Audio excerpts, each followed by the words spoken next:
Shalom, kaibigan. Alam mo ba na mayroong 5 bagay na pinagkaloob na sa atin ang ating Panginoon? At minsan, hindi natin ito nararanasan sa kasalukuyan, pero naranasan na natin ito sa mga nakalipas nating buhay, bagay na pinarana sa atin ng ating Diyos. At nais ng Panginoon na mas maranasan pa natin ito sa mga susunod pang mga buwan at araw at mga taon sa buhay natin ng mas higit pa isa sa nadanas natin yung mga nakalipas. Alam mo ba kung ano ito? Samahan niyo ako dito sa Jesus Revealed TV at sa programang ito ng Supernatural Moments.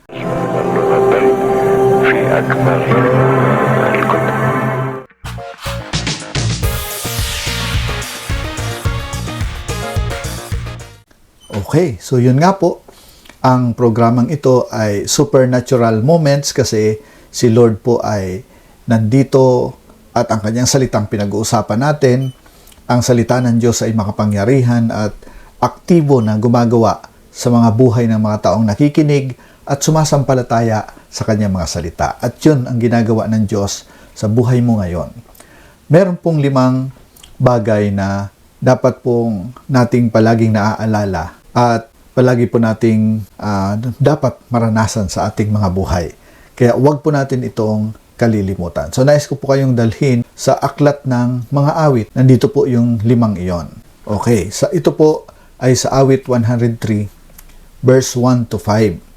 A Psalm of David. Sabi po dito sa talatang 1, ang salmistang ito ay si David. Siya po yung nagsulat ng aklat na ito, ng talatang ito. Okay? At alam naman natin na si King David po ay bago po siya naging hari, siya po ay naging pastol, nag-aalaga ng maraming tupa at prinomote siya ng Panginoon.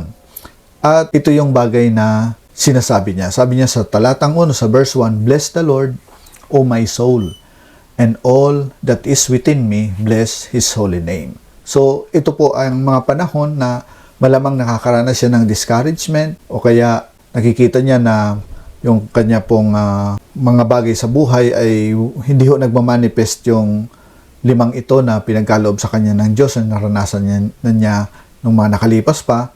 At malamang nasa hindi siya magandang sitwasyon. Pero kanya pong kinukumand o inuutusan yung kanyang kaluluwa na magpuri sa Panginoon. O sa English po, to bless the Lord. Na kung minsan ang atin pong kaluluwa ay nalulumbay, huwag po tayong magpahatak doon. Bagkus atin pong gamitin po yung katotohanan na nandito na sa atin na magpuri tayo sa Panginoon, magpasalamat sa Kanya. Kasi yung totoo po, aktibo po ang Diyos sa buhay natin at yung 5 bagay na ito ay pinagkaloob na sa atin ng Panginoon. At ang paraan lamang po para ito po ay patuloy na mag-manifest sa atin, mahayag sa buhay natin, ay atin pong huwag kalimutan ito, bagkus pasalamatan natin ang ating Panginoon. Katulad ni David, nais po ng Lord na magpasalamat tayo sa Kanya.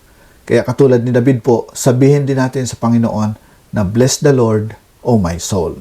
Sabi nga po dito sa talatang 2, bless the Lord, O my soul, and forget not all His benefits. So wag daw natin kalilimutan yung mga benepisyo po na nasa Panginoon. So keep on blessing Him. Kung nasa situation ka, nasa lungat sa iyong sa mga pagpapala, sa akala mo na hindi gumagalaw ang Diyos, that's not the truth.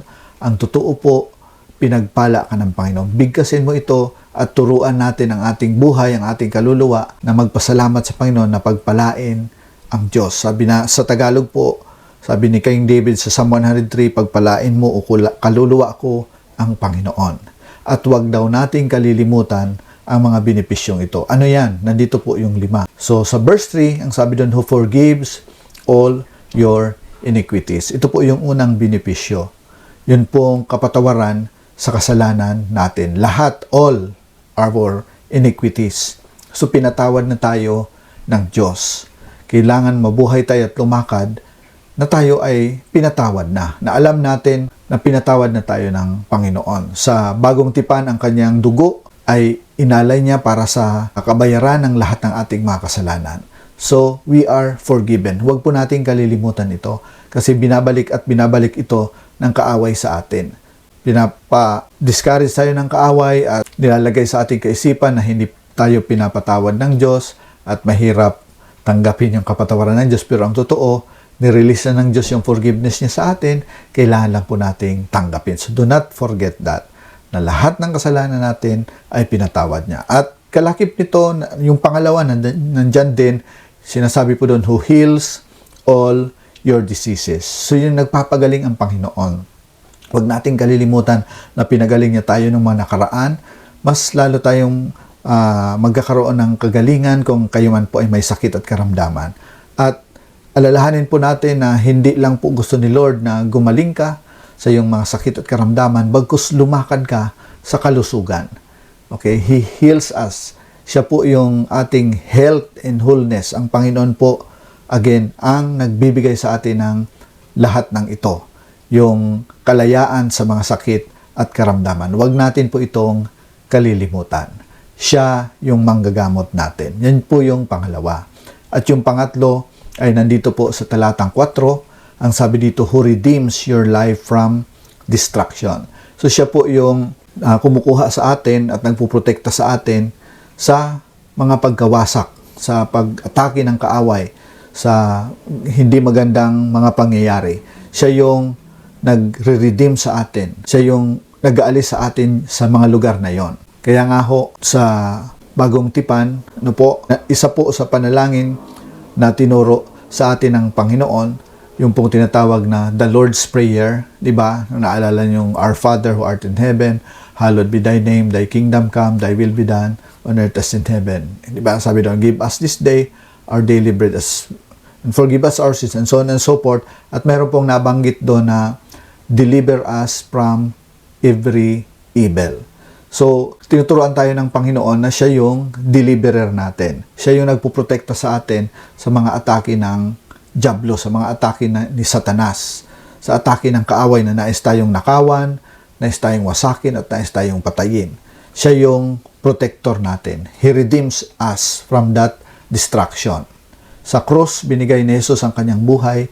Siya po yung na-destroy po yung nawasak yung katawan niya para ma-preserve yung buhay natin, ma-preserve yung katawan natin. And then, yan po yung pangatlo. Yung pang-apat po, He who crowns you with loving kindness and tender mercies. Yan po ay isa sa benepisyo pa na pinuputungan niya tayo ng kanyang loving kindness and tender mercies. Ang ibig lang sabihin nito, binibigyan tayo ng pabor ng Diyos sa buhay natin araw-araw. Okay? Actually, hindi lang binibigay, bagkus binigay na niya, nandito na sa atin, kailangan po nating ipagpasalamat ito para ho lumakad tayo sa kanyang pabor. Okay? At makita ng mga tao na tayo ay minamahal niya at ang kanya pong awa ay sumasa atin. Saan man tayo pumunta, ang kanyang pabor ay nasa sa buhay natin.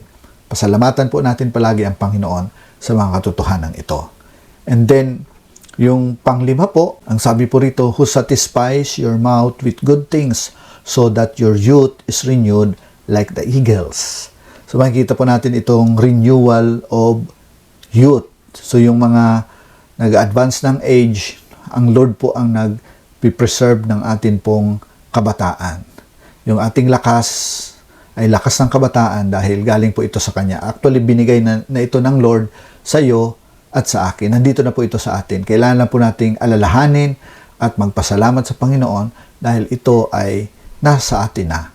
So, benefits po ng Panginoon, ito yung renewal of youth. Siyempre, kung ang yung lakas at ang yung physical stature ay nagpapanibago, okay, katulad ng agila, siyempre, meron tayong mahabang buhay.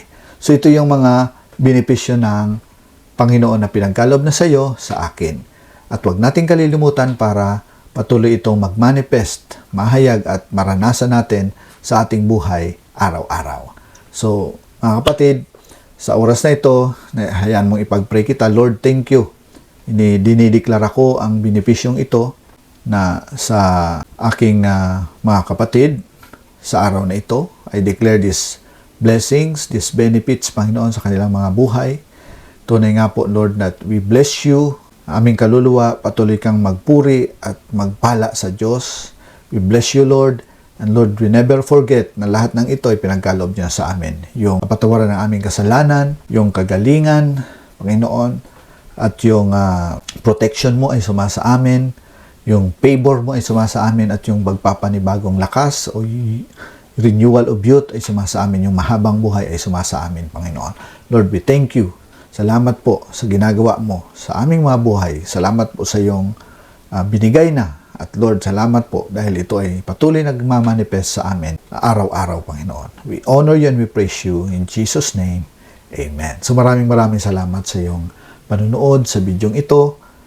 I-share po natin ito at makaabot po ito sa mga mahal natin sa buhay, sa mga kaibigan natin. Maraming salamat, kapatid. Shalom.